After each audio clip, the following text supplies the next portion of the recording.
Ashtottara Shri Srimad Divine Graces and Bhakti Vedanta Swami Shri Prabhupada Ananta Kota Vaishnava Skan Founder Chaya His Divine Grace Shri Prabhupada Lord Premanand all glories to the assembled devotees, all glories to the assembled devotees, all glories to the assembled devotees, all glories to Shri Shri Guru and Guru Nama Om Vishnu Paraya Krishna Parishtaya Bhutara Shrimade Bhakti Vedanta Swami Namo Namaste Saraswati Devi Gauravani Vajani Nirvishesha Sundara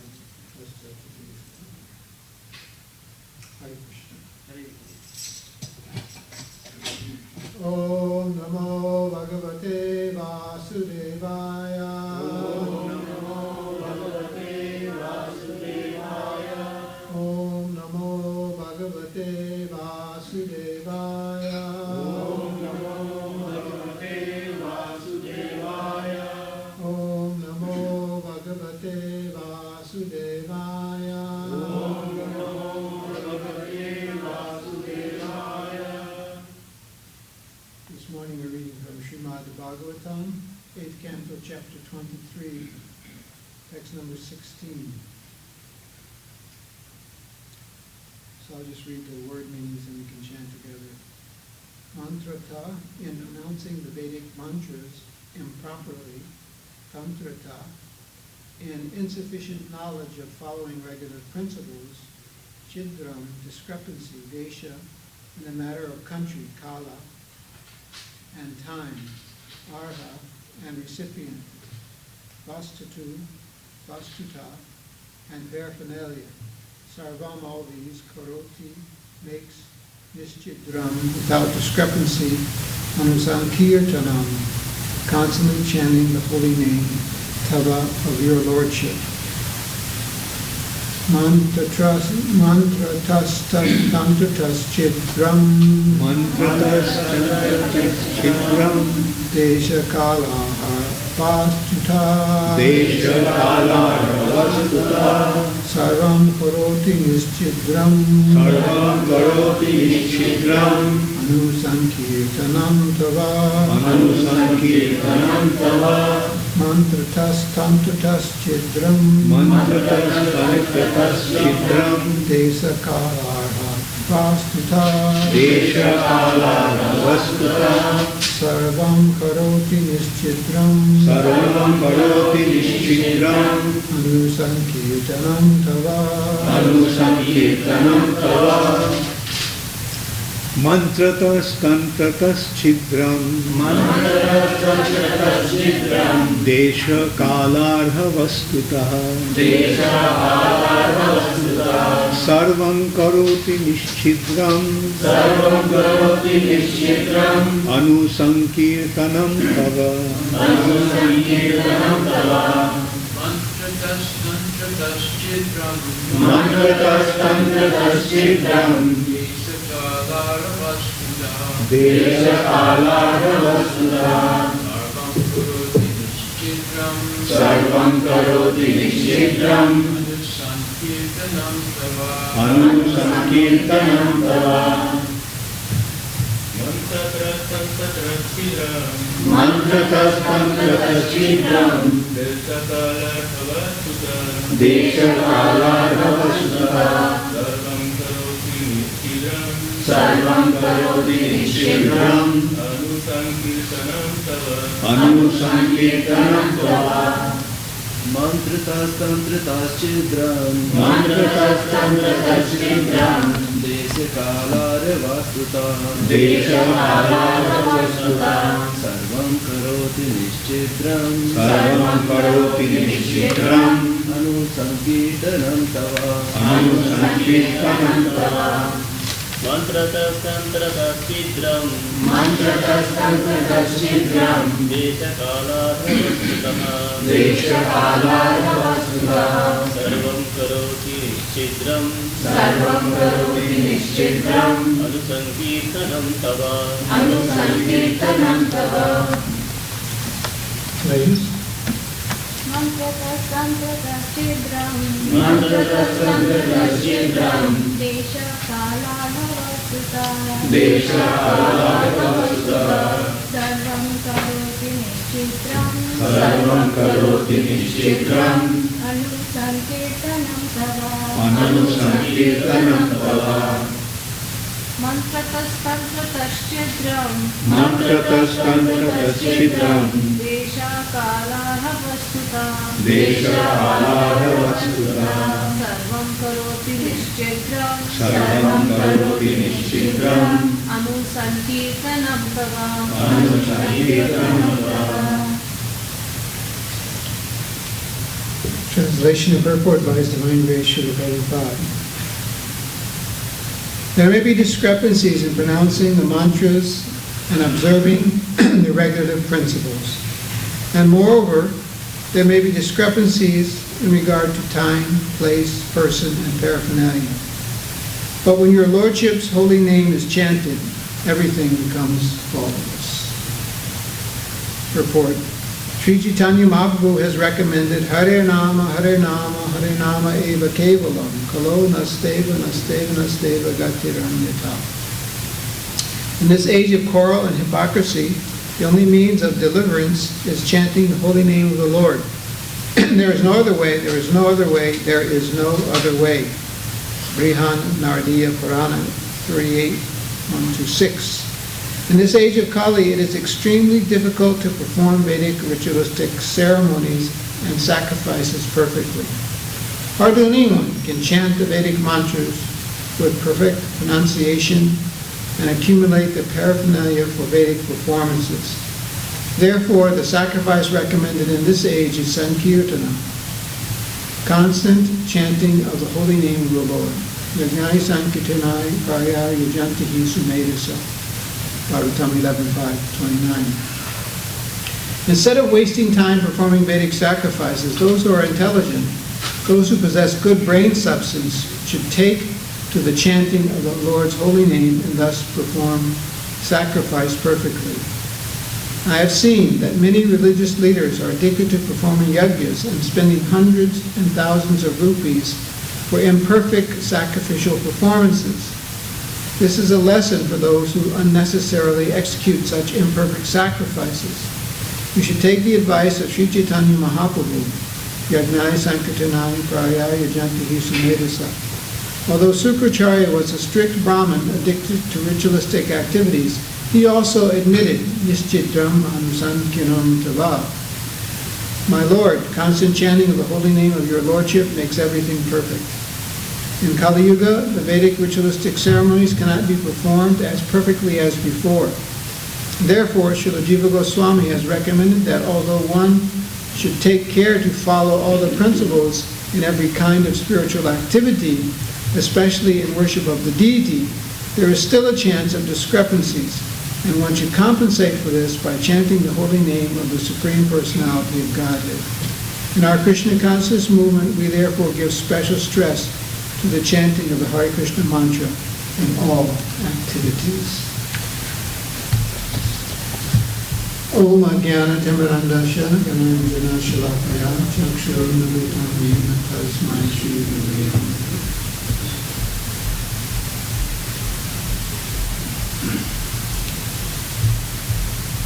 So I'm very happy to have this opportunity to be sitting with the devotees here at Shadow Yatra. It's the first time I visited here, and although I've seen pictures inside and out of the temple, it's very impressive. I think the pictures I saw didn't have these wooden arches. Is it a later edition? Very, very nice. Thank you. Services, sure. I chose this verse based on the experience I had here last night. Sitting here and seeing the young children chanting and dancing so nicely. It was very inspiring as they were taking to the holy name, following the advice that Srila Prabhupada has given in the purport here. He says in the lessons, in our Krishna consciousness movement, we therefore give special stress to the chanting of the Hare Krishna mantra in all activities. Prabhupada speaking from realization here. You know that in 1975, the Krishna Balaram temple was opened in Sri Vrindavan Dham. Now, at that time, Prabhupada engaged some Brahmins from South India to do the installation and the puja of the deities. Now, why at such a crowning moment in his time with us and spreading Krishna consciousness around the world, when he had been preaching in America since 1966 and had disciples all over the world, very qualified devotees that he handed more and more responsibility to for spreading Krishna consciousness, why would he turn to some South Indian Brahmins to do the installation at the Krishna Balaram Mandir in Vrindavan? Well, he had his reasons for doing that, but he confided in his disciples in his room after the ceremony that actually for us, chanting Hare Krishna is good enough. We needn't go through all these, as Prabhupada writes here, imperfect sacrifices, and therefore feel confident that we have properly installed the deity and inaugurated the temple. For him, just chanting the Hare Krishna mantra, having his devotees from various parts of the world, those who may lack the qualifications in terms of time, place, person, and paraphernalia, which are referred to here. He had them chanting the holy name of the Lord under his shelter, under his direction. And that was sufficient. That was the actual installation of Shri Krishna Balaram. Srila Prabhupada indicated like that. So just chanting, following the direction of Srila Prabhupada, has tremendous spiritual potency. Has tremendous spiritual potency. We should never doubt it for one moment. This verse is spoken by Sukracharya, who was the guru of Bali Maharaj, king of the demons. You know the history. Bali Maharaj conquered the heavenly planets. The Lord incarnated as Vamandev to win back the heavenly planets for the demigods. He did this by tricking Bali, asking him for 3 paces of land, and then taking everything by expanding his 3 steps across the universe. When everything had been taken, then Bali Maharaj was punished by Lord Vamandev for not giving the place his 3rd step. And finally everything was concluded. So at the end of that Leela that's described in the 8th canto, Vamandev asked Sukracharya, because Sukracharya had cursed Bali Maharaj for not following his instructions. So Vamandev asked Sukracharya, what was the fault in your disciple? You cursed him. There must have been some fault there. What was the fault that you cursed your disciple? And Sukracharya quoted this verse that actually there may be discrepancies in pronouncing the mantras and observing the regular principles, and moreover there may be discrepancies in regard to time, place, and person and paraphernalia. But when your Lordship's holy name is chanted, everything becomes faultless. So there was no fault in Bali Maharaj in disobeying the order of Sukracharya, which was to not surrender to Vamandev. There was no fault. And Prabhupada in the purport indicates to us as well that we may have so many discrepancies may be there in our attempts to be Krishna conscious, but we can rely on chanting the holy name of the Lord, following His order. Actually, there's no other way. There's no other way. There's no other way. This sound is so spiritually potent. Actually, sound is a very powerful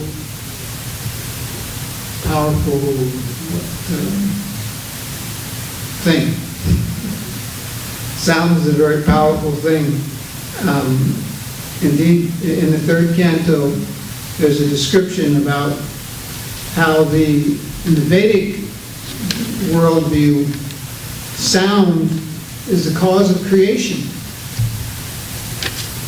In the third canto, chapter 26, there's a verse where Prabhupada comments that, so this creation, the beginning of creation is the sound. The modern physicists, they also agree, sound and light, according to their theory. But sound is the origin of creation. Sound is the origin of creation. It's also the origin of our spiritual lives.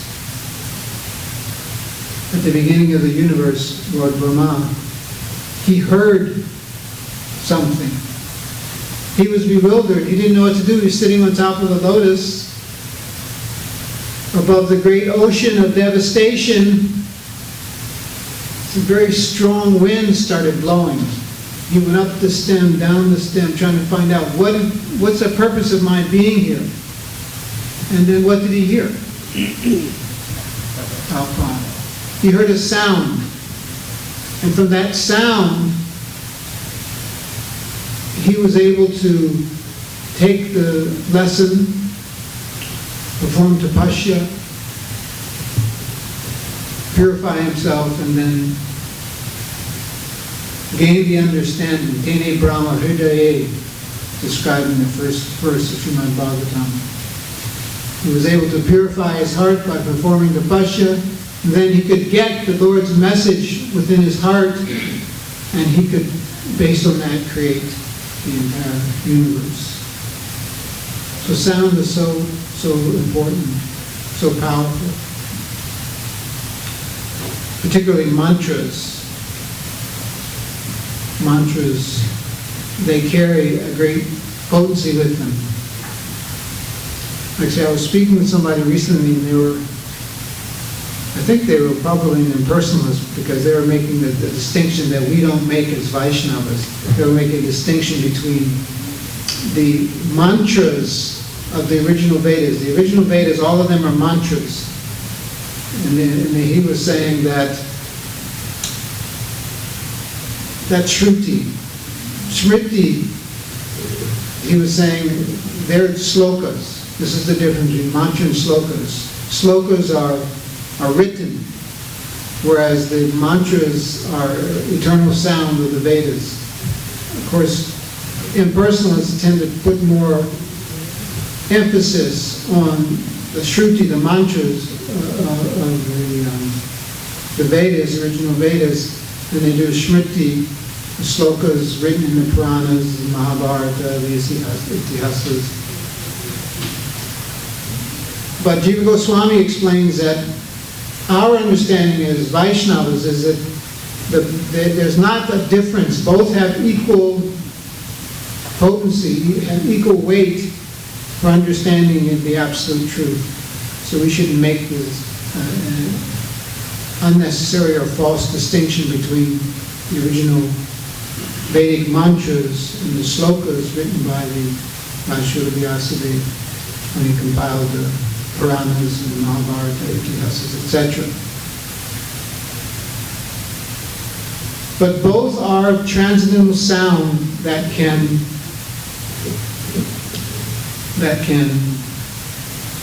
deliver us from our conditioned material nature. So mantras and how to deal with them becomes an important subject. If we look, for instance, at the life of Kunti.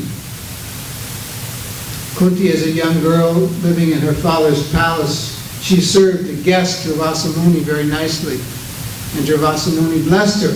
He gave her a mantra. If you chant this mantra, then you can call any demigod to come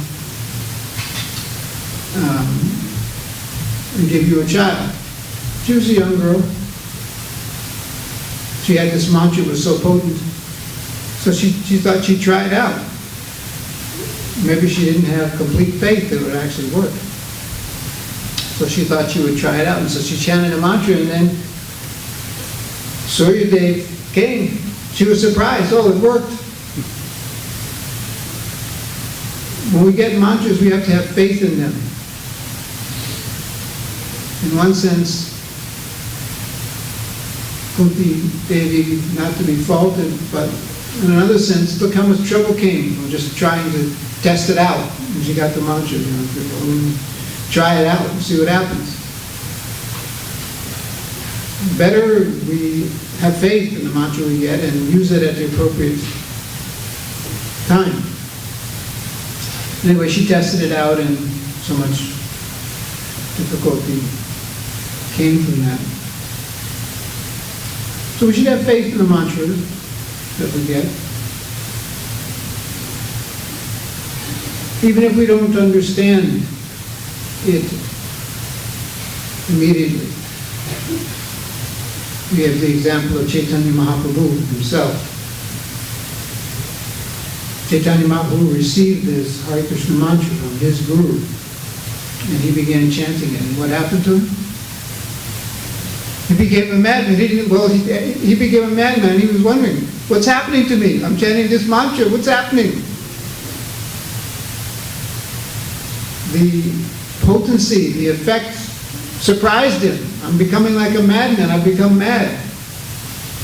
And so he did the right thing. What was the right thing? When we were in this situation, if we're given some mantra and we chanted, and then we start to get the effect of that mantra, but it bewilders us, what's the proper thing to do in that situation?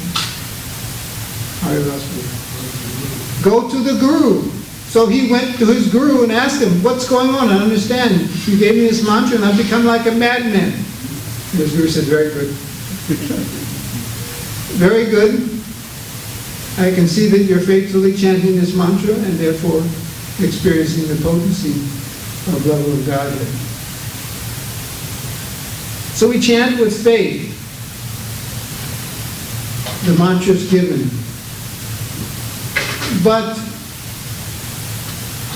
the mantra has to be given in an authorized way. Then it has a potency. What is that verse? I have it here. In this phala, you won't get the fruit. Yeah. Is it? Abhishnava Mukhodgirno. Mantraste Nishphalamata. Is that the one? There's another one. Anyway. Oh, Shatkarma Nipura Vipra. Mantra. Mantra must be given in sampradaya to be authorized. Sampradaya vine mantraste nisphalam bhutta. Nisphalam. You don't get the fruit if the mantra doesn't come in sampradaya or disciplic succession. We have so many examples. Not just we have to go to to the Bhagavatam, the Puranas, and ancient literatures to find out the truths of these matters. We have examples in Prabhupada's own Leela with us. Prabhupada wasn't the first person to chant Hare Krishna to a generation of young people in this country. He wasn't the first. Who was the first? Allen Ginsberg. Allen Ginsberg had gone to India, and he came back. He even made a recording, I think, of chanting the Hare Krishna mantra. I heard it. You heard it? Went to the University of Pennsylvania. And I didn't know anything. But I heard him chanting Hare Krishna. I didn't know. Right. So there it is. But that's not why you're here today sitting with us, Harivilas, because Allen Ginsberg was chanting. You're sitting here with us today because Prabhupada was chanting. And Prabhupada was coming in authorized to civic succession. Allen Ginsberg wasn't. Of course, there's a lot of other reasons why Allen Ginsberg, is not the one. But the point is that we can see from this example that you have to be coming in sampradaya, be authorized, and then the mantra has its effect, not otherwise. Not otherwise. So, very, very important understanding, because ultimately the mantra is given by the Guru, and that is what makes it potent. That's where the potency exists. That's where the potency grows from. The Guru. We have to accept the Guru, and by his mercy, then the mantras remain fresh and effective in our lives. So we see this also in Krishna's pastimes. Krishna and Sudama, for instance. They were students in the Gurukul of Sandipani Muni. And in that position, they considered themselves menial servants of their Guru, and whatever he asked, they would do. And so Sandipani Muni asked them to go to the forest and collect some firewood for the performance of sacrifice in the ashram. And faithful students, they went and did that. Unfortunately, they got caught in the storm, and you know the story. They were in the wood, in the forest all night long, just taking shelter under some tree. And there's an amazing thing about that pastime. They were caught in a storm, and they were fleeing here and there, took shelter under a tree, and stayed there all night. Sandipani Muni and his disciples noticed they were gone in the morning, came out to the forest to look for them. And what did they see? They saw that Krishna and Sudama were under the tree, and they were still holding the wood that they collected. They were still holding the wood. I mean, you could say, oh, they went through so much tribulation, the wind was blowing, they had to seek shelter. They just dropped the wood and ran for shelter. But no, they were serving their Guru, so they were still carrying the wood. They were still clutching it to them, to give to their Guru. And Sandipani Muni saw this, and he blessed them for their sacrifice. He said to them, you boys are first-class brahmanas, and I am satisfied with you.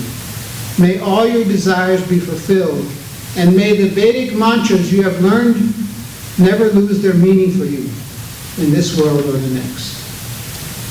So if we want the benefit of chanting a mantra, we have to please the Guru.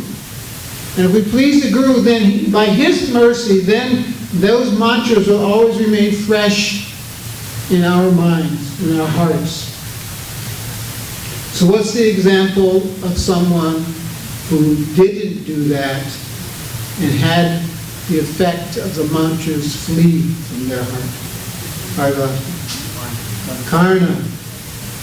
Karna thought, I'll get knowledge by hook or crook, it doesn't matter. So he approached Parasuram. I'm a Brahmana.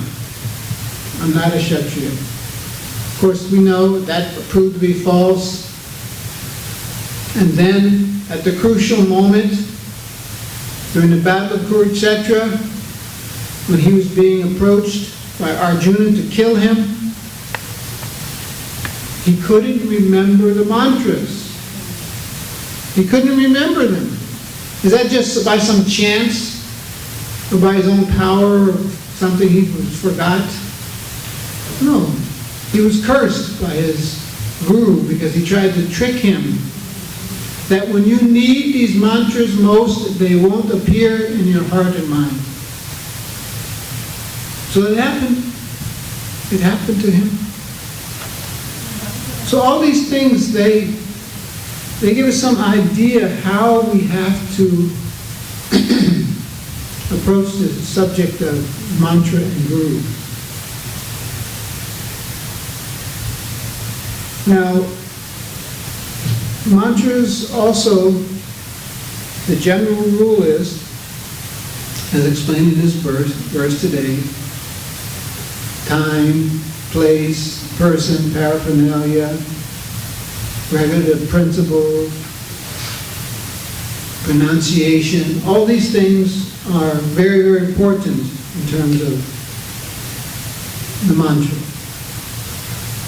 And there can be very strange or bad consequences if we're not careful about all these things. For instance, in performing Vedic sacrifices, generally there are a number of priests involved. Some are chanting the mantras, and some are like referees. And they're hearing the mantras and to see if there's any discrepancy in how they're pronounced. And if there is, then no, stop. We have to do that over again.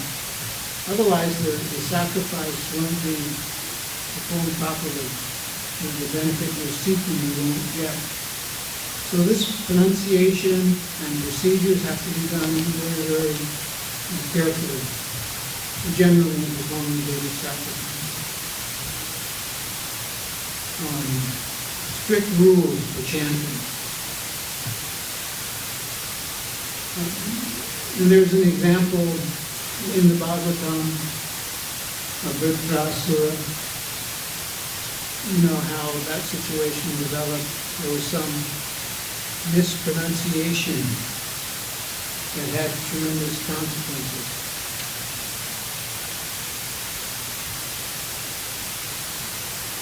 They were trying to pronounce, the intended word was Indra Shatra, which means enemy of Indra.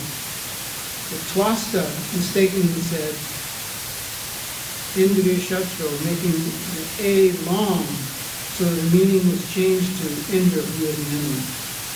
Just the length of pronouncing the A,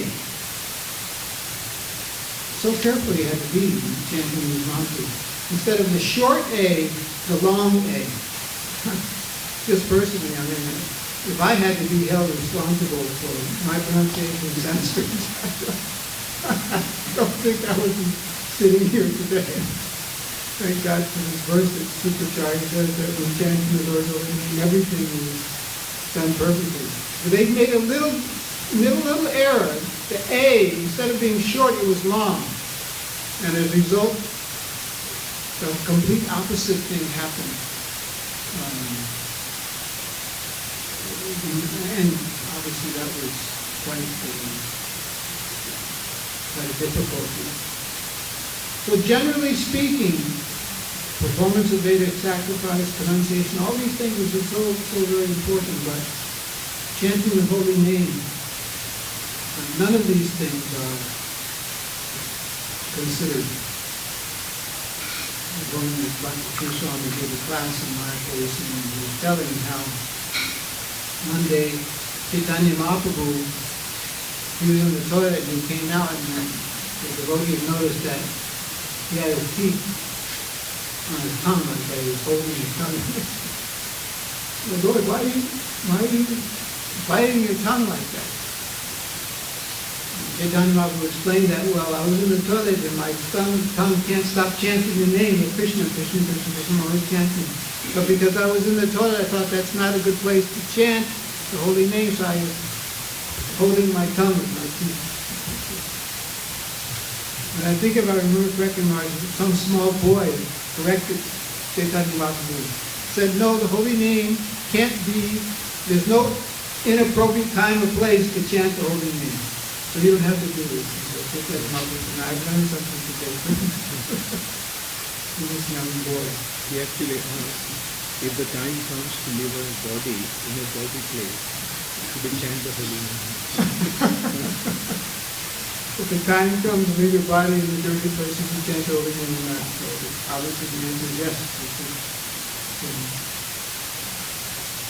That's actually one of the great mercy that Chaitanya Mahaprabhu has given us, that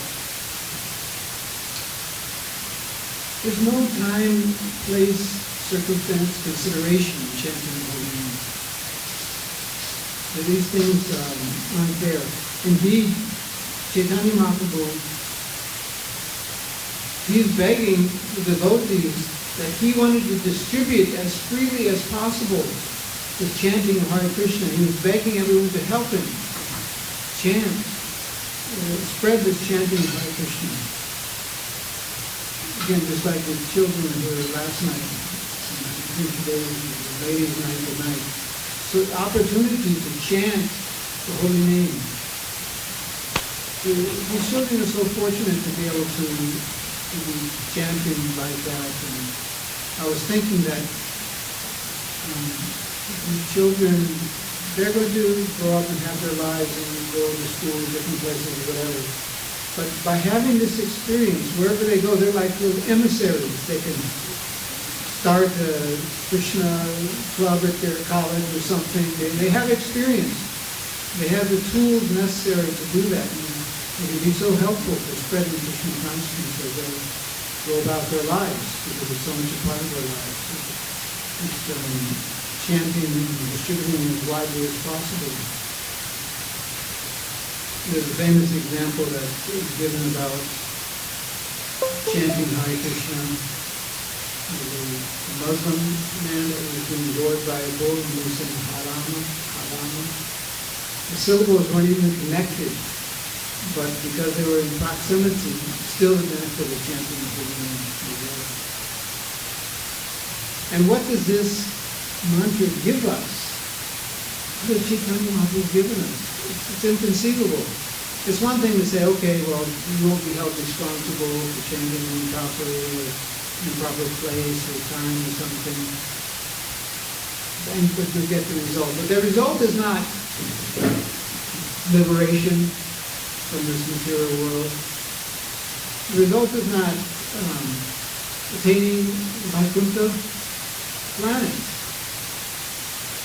The result of chanting Hare Krishna, following Chaitanya Mahaprabhu, following Srila Prabhupada, Namo Mahavindaya, Krishna Prema Pradaya, Krishna and Krishna Chaitanya, Namya Gora Saraswati. The topmost realization of the absolute truth, the topmost perfection of our lives, the topmost expression of the Supreme Personality of Godhead, love for Krishna, all of that's available for chanting Hare Krishna. And there are no hard and fast rules that govern you getting that benefit. We have to chant sincerely with faith and time. But it is available immediately. Chaitanya Mahaprabhu, he went on Sankirtan with his devotees. There was one Mukti, he worked with leather, making shoes. He saw the Sankirtan party, and he just dropped everything all of a sudden. I have seen. He joined the Sankirtan party chanting, getting the highest benefit. So much is available to us following Chaitanya Mahaprabhu and Srila Prabhupada, just by chanting Hare Krishna. So we should embrace it. Embrace it with our hearts. accept the mercy of the children of the Lord and protect our lives in heaven and future lives and peace. Yes, I will.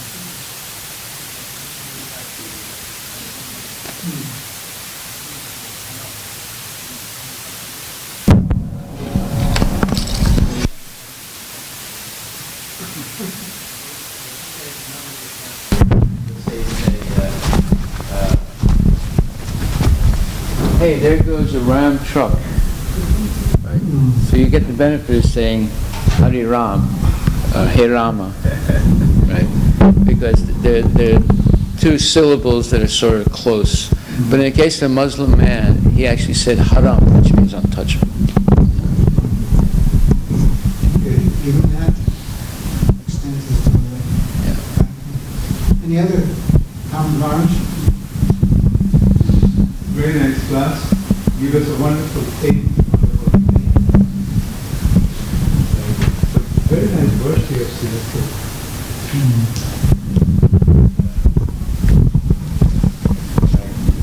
We don't really have to worry about anything. Just chant the holy name.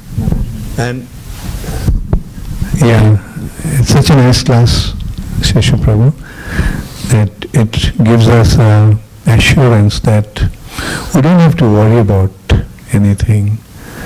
Like, as long as we are chanting the holy name of the Lord, everything will become auspicious. And there is no consideration of mistake or fault. Like sometimes we find that devotees are, like sometimes they cannot even pronounce properly, but Prabhupada pointed out that doesn't matter. Niyamita smaranena kala. There is no consideration of time, place and circumstances. Any time, at any place, under any circumstances, we can chant the holy name and it will give Krishna Prem. Thank you so much, Sesa Prabhu. Anyone else have a comment or question?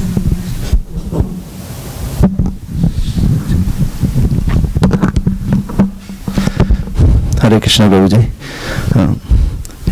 In the context of our discussion today, just a comment. So, I recently read a discussion where someone asked Prabhupada that if the mantra is so powerful, can it be taken from anywhere or from anyone? And Prabhupada replied, no, this cannot be taken from anyone. And he gave an example that just like you cannot take the milk from serpent, it will lose its nutritious and it will become the poisonous. Thank you. Milk touched by the lip of a serpent.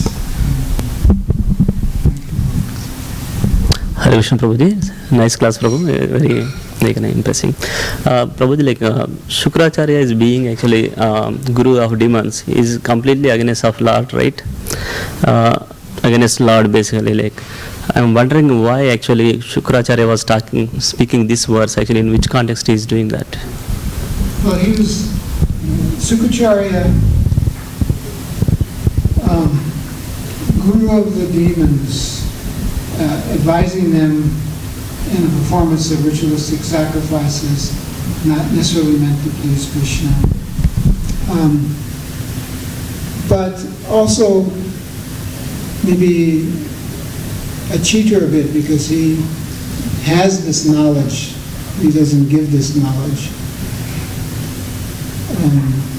And I think Prabhupada even said that about some of the gurus that were around in the 60s and the 70s or something, that they know that chanting Hare Krishna is the topmost. They have some realization of that.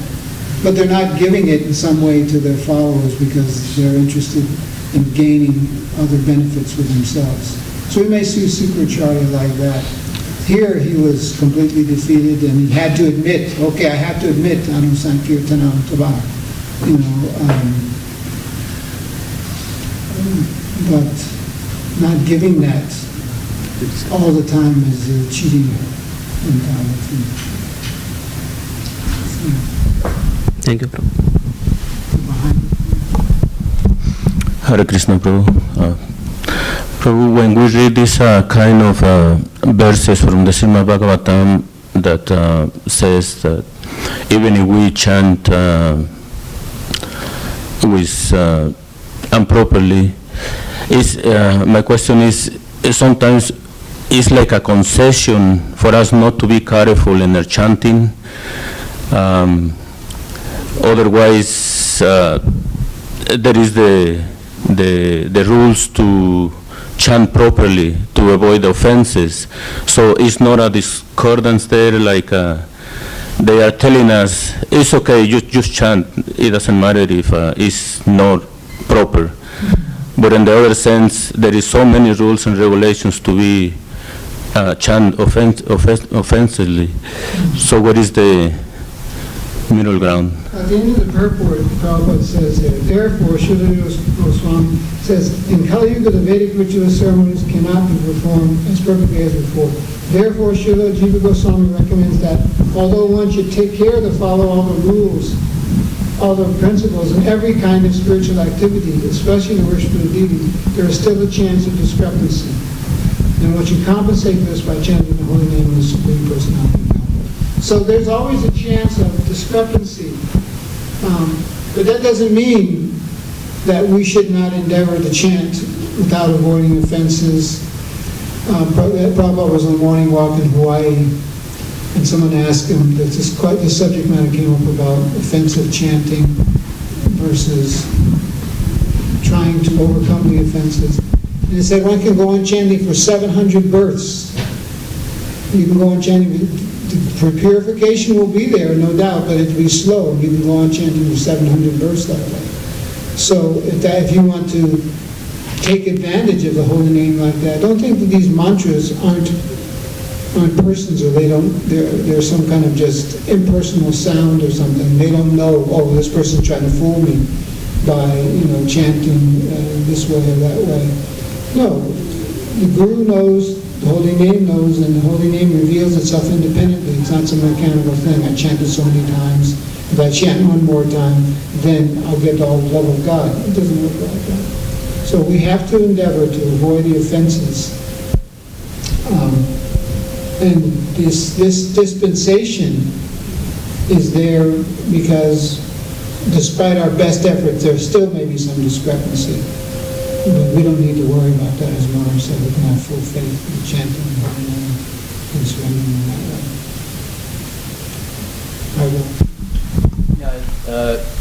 There's a personal experience I had. I met one devotee who had distanced himself from the movement, and in the course of our discussion, I asked, are you chanting? He said, yes. I chant once the name of Krishna, usually on New Year's Eve, right when I'm going to sleep. I said, well, why don't you chant all the time? He said, no, I don't want to be a hypocrite like you guys, Hare Krishna, Krishna Krishna, Hare Hare, all that mechanical chanting. That's nonsense. I chant one time a year, but sincerely. So I said, well, that's not what Prabhupada said. He said, well, no, don't you understand? He said, I don't want to chant insincerely. I want to chant with full consciousness of the holy name. I said, well, yes, but Prabhupada said, even if you chant offensively, you should never stop chanting, but you should try and stop committing the offenses. But under no circumstance should you stop chanting. So people take these type of instructions, to an extreme and justify not chanting. And by the way, there's no guarantee he chanted once a year. So he's a disciple of Prabhupada? But the guarantee that the time of death will come at that time. Yeah, also, yeah. Yeah, that's the point. We have this human body right now. We're alive. We have full consciousness. We should take advantage because we never know at any time it could be taken away from us. And this full consciousness is there in the human form of life, and so much, it would be so easy to get another form. Look at Bart Maharaj. He was experiencing, he was on the level of Bhava. The difference between Bhava and Prema is just that Prema is a more permanent state than Bhava, so Bhava is a little fluctuating. He was on that state and he felt in that state. He had to take 3 other births. Deer, Jadabar, 2 births, 2 other births.